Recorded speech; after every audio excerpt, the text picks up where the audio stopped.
Chamá-lo-emos. Chamá-lo-elos agora. Nossa, ele até passou a mão na cabeça. Arbex, Oh, boa nossa, noite para o você. que eu estou fazendo aqui com esses dois malucos? Chamá-lo-emos é dose, hein? Chamá-lo-emos, grande Zé Arbex, que bom, que saudade de falar contigo, cara. E Pois agora em é, casa nova aqui, né? Eu espero que você goste do nosso novo programa. É uma pegada diferente, mas somos nós de novo conversando com o grande Zé Arbex. É um prazer enorme ter você aqui, viu, Zé? Muito obrigado pela presença. prazer é meu, uma honra. Muito obrigado pelo convite. Abex, eu comecei, eu fiz a chamada, fiz o tutorial, e eu queria muito ouvir um pouco você sobre isso, sobre essa questão desses ministérios identitários. Se não me engano, a gente já até tratou disso em outras vezes que nos encontramos, mas eu acho que essa troca de ministros teve um efeito simbólico de como esses ministérios eles não têm, eu não digo nem razão de existir, que razão de existir eles têm, quer dizer, as lutas têm razão de existir, mas eles se tornaram inúteis, né? Quer dizer, eles não têm uma função real dentro da estrutura de governo e da luta pelo poder e da disputa pela sociedade, né, Abex? Você tem uma visão pessoal sobre isso?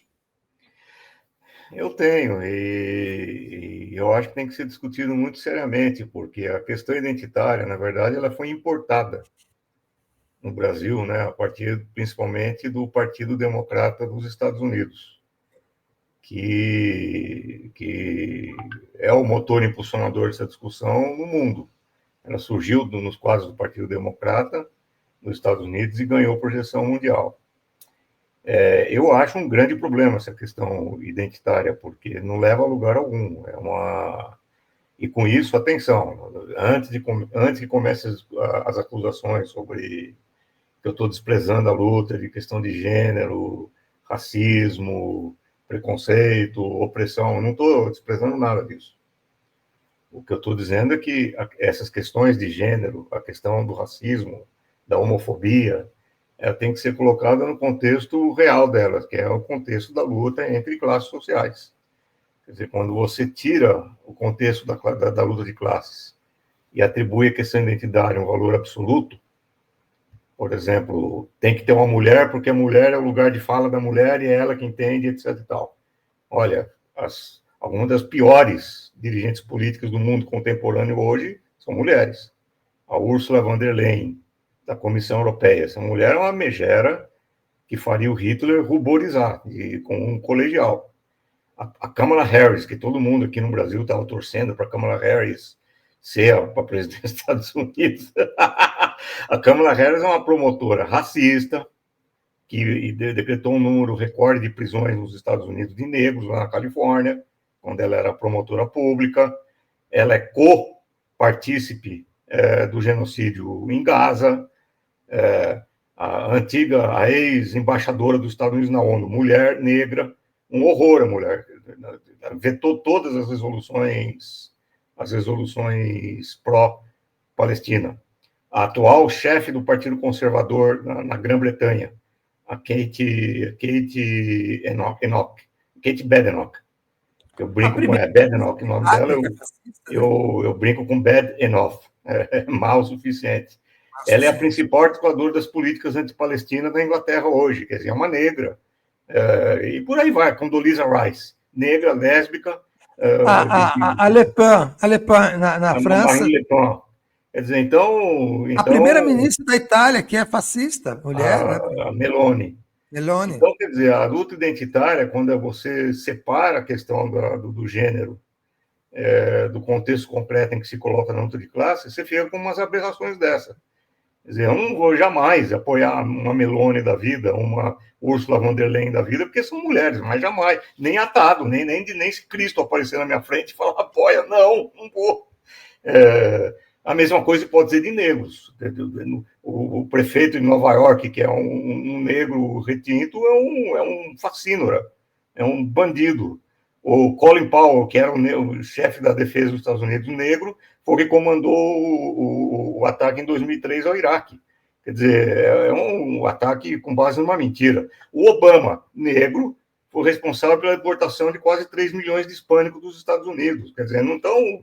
É uma demência isso aí. Se você não colocar a questão do gênero, da raça, no contexto completo da luta de classes, você está perdido. Você vai começar a fazer defesas impensáveis, de gente que não dá para defender. Eu acho que esse que é o grande problema.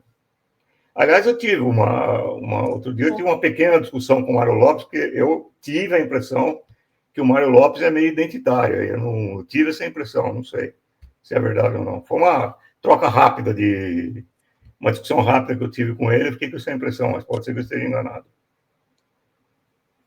Eu também não sei te dizer, mas eu vou explicar. Eu queria só saber essa sua impressão sobre esse caso, que tem outra questão, como a gente só tem meia hora, eu queria passar também para outro assunto que eu acho importantíssimo falar contigo. Eu tive a impressão que quando saiu essa notícia da fraude do INSS, ela seria ponto de lança de um processo muito semelhante ao que foi o processo do Mensalão, né? Ou da Lava Jato, quer dizer, um prato cheio para a mídia, as classes dominantes, o Ministério Público, o Judiciário, a direita, tal, montar para em cima do governo, porque o governo tem muitas, eu acho, na minha opinião, muitas fragilidades em relação a esse processo. Que a gente fica falando que ele começou no Bolsonaro, mas ele explodiu mesmo nos primeiros anos do governo Lula, e nada foi feito. E agora, não sei se você está sabendo, está estourando um outro problema, muito semelhante ao INSS, saiu notícia agora há pouco, nos empréstimos consignados no INSS. Parece que é também uma avalanche de irregularidades, empréstimos consignados, parecem empréstimos falsos, forjados, né, dentro do escopo do INSS. Você acha que isso pode provocar uma nova onda parecida com a da Lava Jato, do Mensalão, para o governo, e o governo não ter a capacidade de reação, como não teve no caso da Lava Jato, por exemplo? Ô, Leandro, eu tenho sobre essa questão a posição que eu sempre mantive, nós já conversamos várias vezes sobre isso. Eu acho o seguinte, nós estamos numa situação mundial, não apenas nacional, mas uma situação mundial, em que a margem de negociação com a direita está cada vez menor, está cada vez mais estreita, está cada vez mais impossível. O Trump está deixando claro que ele não quer conversa, não quer diálogo, não quer negociação, quer ir para o pau. E a direita está indo para o pau em todos os lugares do mundo, onde ela consegue ir para o pau, ela vai para o pau e quer levar. Quer dizer, a possibilidade de dialogar com a direita, de chegar a um acordo com a direita, acordo civilizado, uma interlocução civilizada, que aponte algum tipo de equilíbrio, não existe mais. Ou você vai para o confronto, ou você se entrega para a direita. Ponto final. Não existe a menor chance de ter um diálogo no meio de campo. A direita não quer esse diálogo. Mesmo que a esquerda queira esse diálogo, a direita não quer. Ela está indo para o pau em todos os países do mundo, repito, não é só no Brasil. Está fazendo isso, fez isso na Argentina, acabou de fazer isso no Equador, tentou fazer no México, não conseguiu, foi derrotado pela Sheinbaum, está tentando derrubar o Petro na Colômbia de tudo quanto é jeito, está tentando desestabilizar o governo Maduro na Venezuela de tudo quanto é jeito, usando de todos os artifícios possíveis. A direita está indo para o pau, só não enxerga quem não quer, quem for míope. Então, os governos ditos populares, ou de esquerda, ou de centro-esquerda, ou no mínimo decentes, eles não têm alternativa, eles têm que ir para o pau. E só tem um jeito de ir para o pau. Não é xingando, não é desafiando para o duelo lá na esquina, é mobilizando a base, mobilizando o povo. Como é que você mobiliza o povo? Com uma pauta de reivindicações populares que interessa para o povo. Você mobiliza o povo com uma pauta que contemple os preços dos alimentos, você mobiliza o povo com uma pauta que contemple a garantia de emprego, você mobiliza o povo com garantia de saúde pública, de benefícios, de segurança pública, mas uma segurança pública sob a vigilância do povo. Então, você conquista o povo com uma pauta que o povo consiga enxergar como uma pauta útil, uma pauta pela qual vale a pena ir para a rua, uma pauta pela qual vale a pena lutar. O governo até agora, isso acho que eu falo isso com você desde o início do governo Lula, né? O governo até agora sempre opta por fazer negociações de corredores. Enquanto você tiver negociação de corredor, meu amigo, os tapetes vão ser puxados, os complôs vão ser armados, as tramóias entre os parlamentares vão ser costuradas. Não tem jeito. Ou alguém acha que dá para conversar com o Centrão no plano civilizado? Se alguém achar isso hoje, tá louco, tá demente, não tem, não tem o que discutir. Então, eu acho o seguinte, o governo está numa encruzilhada. Já estava desde desde que o Lula foi reeleito, já estava numa encruzilhada. Mas agora, com essa coisa do Trump, e com a ofensiva que a direita está fazendo no mundo inteiro, e particularmente na América Latina, o espaço de manobra está muito mais estreito, só não enxerga quem não quer. Então, se o governo não der uma virada para a esquerda e começar a elaborar uma pauta popular que leve as pessoas para a rua, se não melhorar a questão da comunicação do governo com o povo, e melhorar a comunicação do governo com o povo não é contratar especialista em marketing, é outra coisa, sobre a qual a gente pode discutir se tiver tempo. Se o governo não adotar as atitudes, nós estamos ferrados. 2026 já foi. Essa é a minha opinião. O que é essa melhoria de comunicação? Eu queria que você falasse, que não fosse. Você deve ter sido feliz a nomeação do Sidônio Palmeira, que é publicitário, né, que está reorganizando a comunicação. Mas o que para você deveria ser feito de fato para melhorar essa comunicação com o povo? Utilizar, por exemplo, os seus instrumentos como a EBC seria uma maneira disso? Essa é uma maneira, utilizar os instrumentos como a EBC e não pagar, acho que 70 mil reais por mês por uma apresentadora como a Cissa agora Guimarães. Abex, agora é 400, o contrato foi renovado por 450 mil por mês. Você está brincando? 450 mil por mês. Por mês, 450 mil para a Cissa Guimarães. Para Cissa Guimarães. Isso. Para a produtora dela, né? Bom, pessoalmente, eu não tenho nada contra a Cissa Guimarães. Acho que me falaram que ela é muito simpática, tal, deve ser. Não tenho nada contra ela, pessoalmente. Mas vem cá, com 450 mil reais por mês, você monta núcleos de comunicação popular em todas as grandes periferias. Exatamente, que é uma ideia que eu sempre tive para a EBC, unidades populares de comunicação, em todo o país. Lá na PUC, nós já fizemos vários cursos de comunicador popular junto com o MST e com movimentos sociais. É você pegar o moleque, a menina da periferia, a juventude, e mostrar como você pode utilizar a rede, a web, para agregar a vizinhança, para denunciar o racismo, para denunciar a violência policial, para promover a cultura local, poetas locais, músicos locais, pessoas que produzem tecelagem local, peças de teatro, e tem, viu? E tem. Periferia está cheia de arte, está bombando de arte. Você pega essa molecada, você dá uma alternativa para ela e utiliza as redes sociais para fazer isso, é fantástico o resultado. O moleque percebe que, em vez de ele ficar perdendo tempo com Telegram, com Instagram, com YouTube, com não sei mais o quê, ele pode articular a vizinhança, ele pode articular os amigos, ele pode articular a vizinhança, o bairro, toda a periferia articulada em torno de programas de alto nível, inclusive de nível de diversão e lazer, mas de alta cultura, não essas coisas horríveis que a gente vê por aí. Também o governo federal pode incentivar no ato, se ele quiser, pegar o MEC e falar, vamos criar cursos de extensão de comunicação popular em todas as universidades federais do Brasil. Você cria imediatamente curso de extensão, você convida as lideranças e quem queira participar das periferias para ir para a universidade e fazer cursos de formação popular dentro da universidade. E leva a universidade para a periferia. Isso você pode fazer imediatamente, Não tem nem o que pensar sobre isso. Basta o governo elaborar um decreto para dizer isso. E você pode utilizar centros de formação, esses centros de comunicação popular, que seriam criados em todas as grandes periferias nas metrópoles brasileiras, para explicar o que é a luta do 6x1. Como é que é a legislação trabalhista em outros países? Quais foram as conquistas que na Europa se obteve depois da Segunda Guerra Mundial, em termos trabalhistas, com garantias de emprego e de seguridade social, e etc. e tal. Conta um pouco a história do Brasil. O que é o regime CLT? Como é que o Vargas implantou aqui no Brasil o CLT e por quê? Você esclarece a juventude sobre tudo isso daí. E isso, olha, com a grana que o cara está gastando, isso é para fazer assim, estalando o dedo, se tiver vontade política para isso. E aí, meu amigo, aí você pode criar um movimento na periferia, agregando a juventude, e aí a juventude vai perceber que existem outros caminhos, além da igreja evangélica, além do narcotráfico, além da milícia, você tem outros caminhos. Esses caminhos são possíveis, esses caminhos são bons, eles agregam, e você pode participar desse movimento. É aquilo, em resumo, que o Mano Brown fala desde sempre. A esquerda tem que retomar o seu contato com a periferia. A esquerda tem que retomar o seu contato com a juventude. A esquerda perdeu esse contato.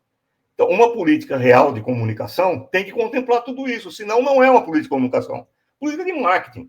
Esse rapaz aí que está no marketing agora, é Sidônio o nome dele, eu também não conheço, me falaram bem dele como marqueteiro, é um bom marqueteiro, um marqueteiro competente, etc. e tal. Não discuto isso. Mas não é essa a questão. A política popular de comunicação tem que envolver uma interlocução entre governo, movimentos sociais, partidos de esquerda e o povão lá na base. Se não envolver, não é política de comunicação popular, é qualquer outra coisa. Mas não é política de comunicação popular. Você acha que a dificuldade que o Lula tem, o governo Lula tem digamos assim, alavancar esses propósitos mais à esquerda, podem ser resumidos só pela dificuldade que ele tem das relações de Congresso, na chamada correlação de forças, ou intrinsecamente o PT perdeu esse vício, perdeu essa capacidade de pensar dessa forma e está escravizado, por exemplo, na questão economicista da austeridade fiscal e do arcabouço fiscal? Doutor Leandro Fortes. Doutor Leandro Fortes. Não tenho doutorado não, mas fiquei bem contente se me chamar de doutor. Nós temos um país vizinho aqui nosso, cujo presidente enfrenta dificuldades muito maiores do que o governo Lula enfrenta no Brasil. Eu estou falando da Colômbia. Gustavo Petro, na Colômbia. O Gustavo Petro, na Colômbia, para você ter uma ideia, ele é o primeiro presidente de esquerda eleito em toda a história da Colômbia. A história da Colômbia contemporânea é terrível. Até a guerra da Síria, que começou em 2011, a Colômbia era o país que batia recorde mundial de refugiados internos. O que é refugiados internos? São população que são deslocada de uma parte do país para outra parte do próprio país.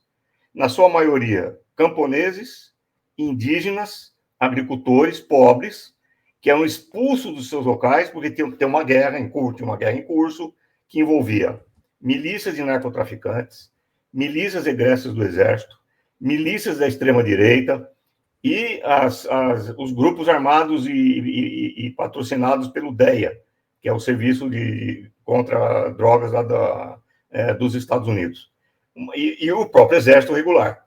Esse pessoal fazia uma guerra civil, uma guerra entre eles, expulsando as populações locais. O Congresso era totalmente de direita, absolutamente de direita, e essa direita de guerra, direita de milícia, direita de matar o inimigo a bala. Nesse país, o Petro conseguiu se eleger pela primeira vez e ele acabou de promover uma baita de uma reforma do sistema previdenciário lá na Colômbia, contando com toda a oposição do Congresso, contando com todas as ameaças contra a vida dele, contando com tudo aquilo que fazem para pressionar. Ele está fazendo as reformas. Como é que ele está fazendo isso? Com apoio popular.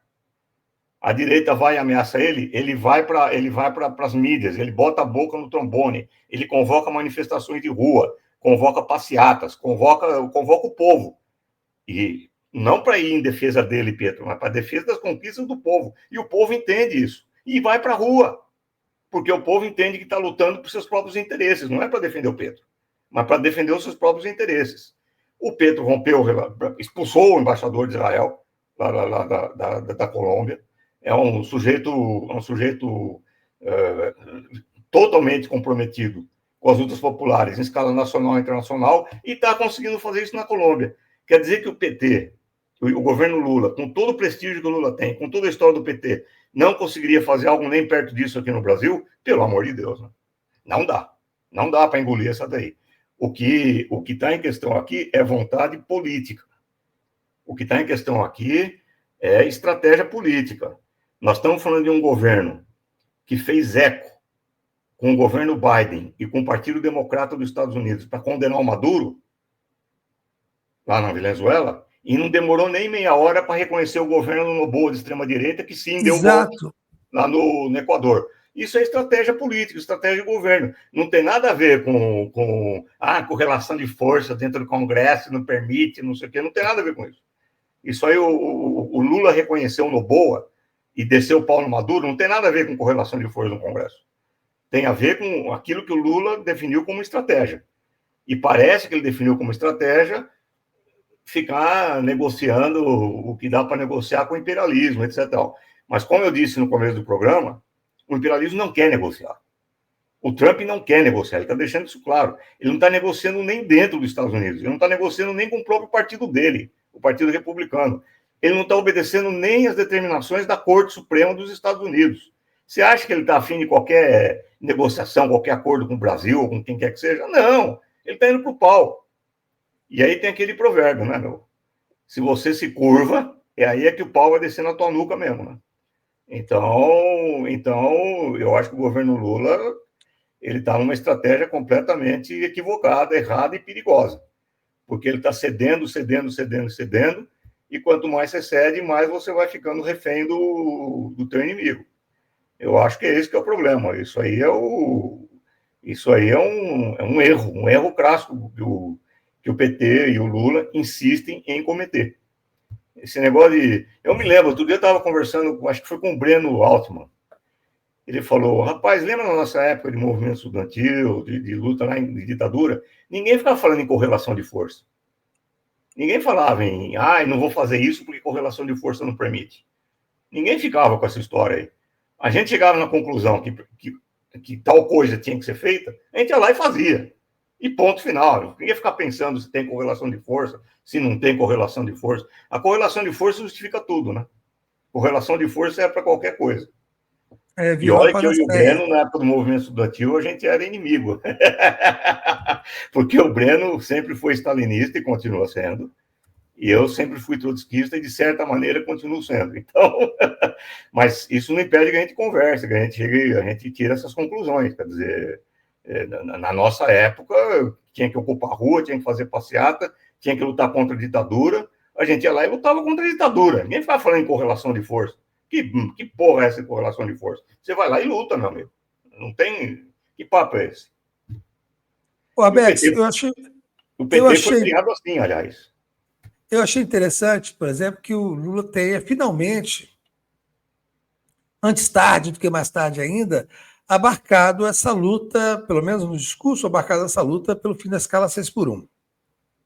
Temo, como todos temem, que essa adesão, ao invés de dar força, acabe rebaixando essa discussão para que ela fique ali no 5x2, enfim, e vira uma coisa colocada nesse cretinismo parlamentar. Mas, assim, de qualquer maneira, eu achei positivo que ele tenha, pelo menos, abarcado essa luta no discurso. Você acha que essa presença do governo nessa luta, essa decisão do Lula de falar sobre isso, pode, de fato, acabar com essa escala 6x1 no Brasil?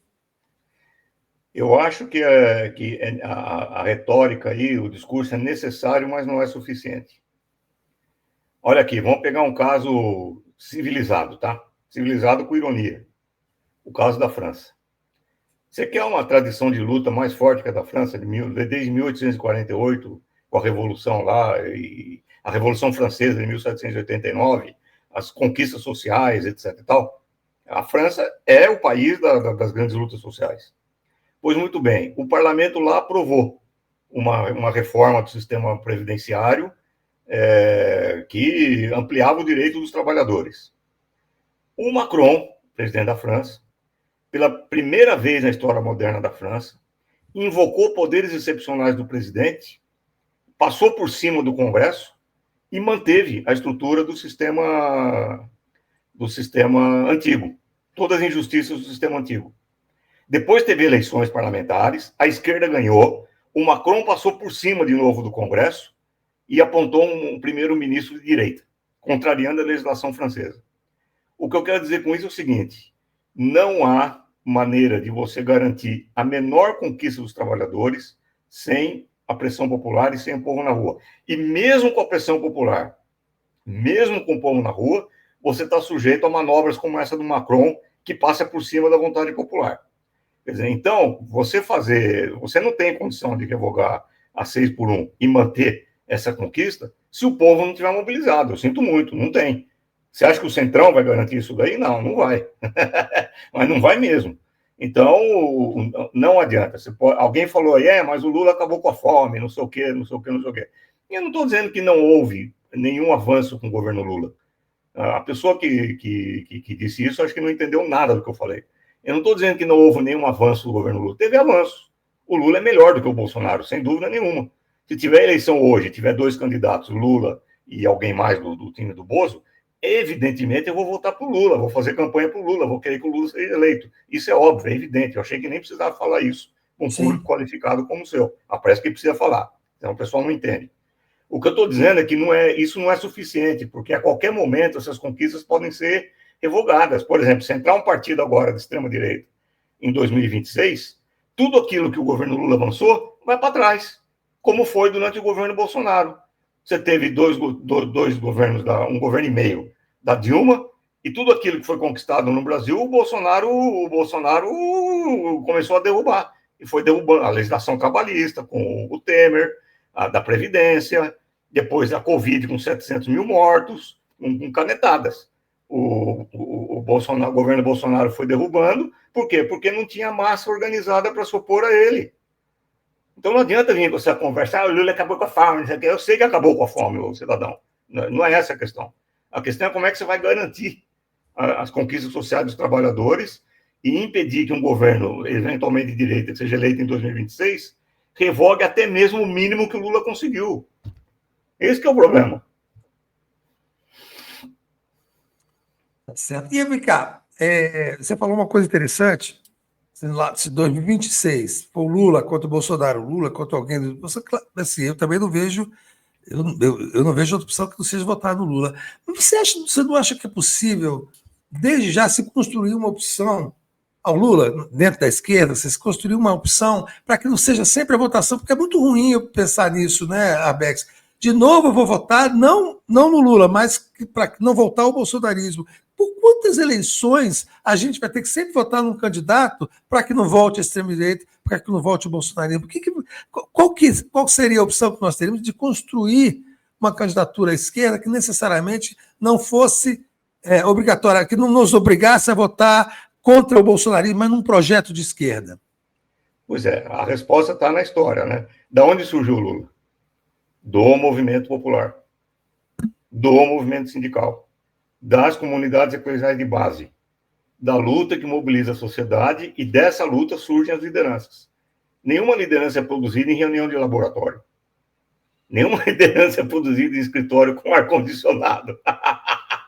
As lideranças surgem do movimento popular concreto. É daí que surge as lideranças. Esse rapaz negro lá em Curitiba, que está peitando toda a direita lá em Curitiba, esqueci o nome dele, um parlamentar fantástico, um deputado lá do Paraná. De onde que ele surgiu? Das lutas populares no Paraná. De onde surgiu o Boulos? Das lutas independente do juízo que se faça do Boulos. De onde que ele surge? Das lutas do MTST. Se você quer formar lideranças populares capazes de conduzir a luta, essas lutas nascem da mobilização popular, não é de conchavos e de articulações intelectuais que vão surgir essas lideranças. Enquanto não tiver um movimento de base no Brasil articulado hoje, para você fazer aquilo que eu estou dizendo que dá para ser feito, que é possível ser feito e que é necessário ser feito, articular um movimento popular em defesa de uma pauta de reivindicações que interessa para o povo, não vão surgir lideranças novas, se você não tiver esse movimento. É simples assim. E se surgirem essas lideranças, elas vão ser inexpressivas, porque na falta de um movimento nacional, de amplitude nacional, capaz de elaborar um programa alternativo para o país, como é que você vai fazer? De onde surgiu o MST, o Stedley? Como é que você conseguiu construir uma liderança do tipo Stedley? Com lutas do MST que já duram décadas, meu amigo. Se você não tiver essas lutas populares, você não constrói lideranças, não adianta. Você não tem caminho fácil. Não tem a luta de classes não tem atalhos na luta de classes. Ou você constrói as lideranças no calor das lutas, ou você não vai construir nada. Você vai construir articulações e conchavos. Esse que é o problema. Essa é a minha visão. As pesquisas têm mostrado um ressurgimento, ainda que incipiente, ainda melífluo, por dizer assim, da candidatura do Ciro Gomes. Quer dizer, está aparecendo o Ciro Gomes meio como tendo razão sobre certas coisas que ele dizia e sobre as quais as pessoas o desprezavam. Então, parece que ele volta agora falando de novo do nacionalismo. Ele não é candidato, disse que não será candidato, mas o nome dele está sendo apontado. Inclusive, nesses últimos dias, houve um ataque assim, um pouco coordenado dos sites de campo progressista, contra o Lula, um pouco apavorado com a possibilidade contra o Ciro, um pouco apavorado com a possibilidade do Ciro voltar a ser um nome, nessa circunstância, se contrapondo ao Lula e à extrema-direita, por conta da própria confusão que está na extrema-direita, em busca de um nome para substituir o Bolsonaro. Você acha viável que um candidato como o Ciro, com o discurso, com as ideias do Ciro, o discurso do Ciro volte a ser uma possibilidade dentro do quadro eleitoral? O Ciro não é um candidato popular. O Ciro não tem laços com o movimento popular. O Ciro não tem laços com os grandes movimentos sociais do Brasil. O Ciro não tem diálogo com a base nas periferias. O Ciro não é um candidato popular. Eu não estou discutindo as ideias do Ciro. Ideias boas, eu tenho um monte de ideias boas. Você tem um monte de ideias boas. Aposto que muita gente que está aqui nos ouvindo tem um monte de ideias boas. O problema é essas ideias serem testadas na luta popular e sustentadas por uma base popular. Isso aí só se faz com organização popular e com interlocução direta com o movimento de base. Não existe outra maneira. Como é que o Lula conseguiu o prestígio que ele tem até hoje? O prestígio do Lula não é por causa da retórica do Lula. Embora ele seja um ótimo orador, embora ele seja inteligente, simpático, carismático, não é daí que está a força dele. A força dele é de gente que conhece ele desde que tinha 20 anos de idade, que hoje está com 60 anos de idade, e faz 40 anos o cara acompanha o Lula. É daí que está a força dele. Esse cara criou os filhos dele, criou os netos dele, com Lula, PT, toda a história do movimento sindical nas costas. É daí que surgem os movimentos, as lideranças populares significativas para o país. O Ciro não é isso. Está longe de ser isso. O Ciro, com todas as ideias brilhantes deles, é um coronel do Nordeste, que é arrogante, que se for preciso, frita o irmão dele na disputa lá pelo poder, lá no Ceará. Não é. O Ciro não é isso. Eu não estou discutindo as ideias dele. Ideia todo mundo tem. Alguém me lembrou que é o Renato Freitas. Sim, é o Renato Freitas que eu estava querendo dizer mesmo. É que a gente vai ficando velho e vai esquecendo. Pois é, o Renato Freitas, Arbex, é um nome, é uma figura que eu gosto muitíssimo, desde da primeira vez que ele apareceu com aquela história na igreja lá em Curitiba. Eu fiquei muito interessado na figura e desde então eu converso muito com ele, trouxe ele muitas vezes para conversar e quero trazê-lo, inclusive, aqui para a gente falar. Mas o que se apreende do surgimento do Renato Freitas dentro da política, mas principalmente dentro do PT, é que há sempre um movimento para isolá-lo da possibilidade de vir a ser uma liderança real dentro do PT, e eu não imagino onde mais ele poderia crescer fora do PT. Você não acha que é essa sinuca de bico ruim e que a gente acabou entrando num estado de coisas onde o velho não morre, mas também não deixa o novo nascer? É claro, é disso que eu estou falando. Quando eu falo que o PT abandonou a base, abandonou as lutas populares para ficar em conchavo de palaciano, é disso que eu estou falando. Lideranças jovens como Renato Freitas têm pouquíssima chance de ter relevância porque são bloqueadas. Bloqueadas por quem? Por uma cúpula do partido que abandonou, que está em outra, que prefere fazer reunião em escritório com ar-condicionado. É disso que eu estou falando, é exatamente disso. E eu garanto para você o seguinte, hein? Eu garanto o seguinte: se houvesse uma articulação do partido com as bases, em que a juventude nas periferias tivesse a chance de se expressar, olha, ia chover lideranças como o Renato Freitas no Brasil inteiro. Porque nós temos uma juventude brilhante nas periferias. Nós temos uma juventude poética. Nós temos uma juventude combativa. Uma juventude inteligente. Uma juventude que, como nós vimos há alguns anos atrás, no movimento secundarista, meninas de 14 anos de idade botando o dedo na cara do cara da PM, armado até os dentes, com aqueles uniformes impressionantes. As meninas botando o dedo na cara do PM. Nós temos isso na periferia. Por que isso não aparece? Porque esse pessoal está sendo bloqueado. Bloqueado por quem? Do ponto de vista da direita, bloqueado pelas igrejas evangélicas, pelas milícias, pelo narcotráfico, e do ponto de vista da esquerda, principalmente pelo PT, porque impede que essas lideranças jovens apareçam com todo o seu potencial, porque o PT adotou a estratégia de ficar em diálogo de palaciano. Aí sempre vai ter gente que falar, por que o Arbex só fala do PT e não fala de toda a esquerda? Eu insisto em falar do PT porque, na minha opinião, o PT é a principal força de esquerda do Brasil e que, se tiver que ter hoje uma mudança significativa na correlação de forças, famosa correlação de forças, quem pode produzir essa mudança hoje é o PT. Não é o PSOL, não é PCdoB, não é PCB, não é o PT que tem força para fazer isso. É por isso que eu estou incidindo na minha crítica sobre o PT, principalmente. Tá bom, deixa eu chamar aqui nossa querida Thalita Sotero, que a gente vai encerrando aqui a nossa entrevista, que vai começar daqui a pouco a parte do programa, que é a Cultura Brasileira, que Thalita comanda, e tem um entrevistado dela, não é isso, Thalita?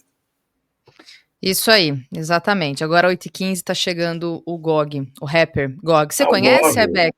Um abraço pro Gog, o grande Gog. Pois é, daqui a pouquinho ele está chegando. Com vergonha, só eu não conheço o Gog. O Gog é um grande poeta, viu, bicho? Pede para ele recitar um trecho da poesia dele com P, que todas as palavras começam com P. A língua do P? Brasil com P. Brasil com P é um clássico do Gog, é uma música dele. Brasil Será com que ele P. se lembra ainda? Não sei se ele se lembra, que é antiga. Eu acho que sim. É uma das primeiras dele, realmente. O Gog é um grande cara, pô. O Gog é um exemplo de um jovem brilhante. Que existem muitos Gogs, viu? Na periferia por aí. Muitos Gogs. Só que eles não têm a chance de aparecer, de mostrar o trabalho deles.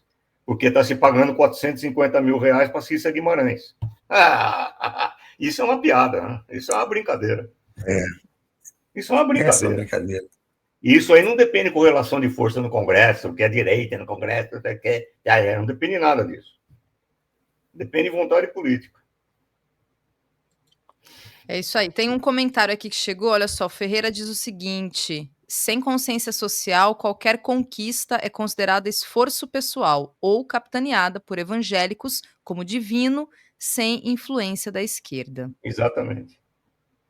Isso mesmo. É isso aí. E aqui o Mitsugi diz, Arbex, nós temos uma juventude sendo morta. Sem dúvida. A última estatística da ONU, que eu vi, foi de 2016, se não me engano, fala de 30 mil mortos nas periferias do Brasil, de jovens negros, de maioria negra, entre 15 e 30 anos de idade. 30 mil mortos por ano. Isso é uma chacina, isso é limpeza étnica, meu amigo. Não tem outro nome para dar. E eu repito, estatística da ONU, que se baseia em dados oficiais, dados pela polícia, etc. Dados oficiais. Eu acho que, se for ver os dados reais, são muito mais do que isso. Bom, é isso, Thalita? É isso. Então, Arbex, muito obrigado. Nem preciso dizer o quanto eu fico honrado pela sua presença. Espero que você volte sempre, viu? Grande abraço para ti. E nem falamos da Palestina, nem falamos de nada. Mas teremos outras... Até bom que a gente tem outras oportunidades de volta. A gente tem coisa para falar aí. Legal. Um abraço. Abração, Arbex. Tchau, tchau. Até a próxima.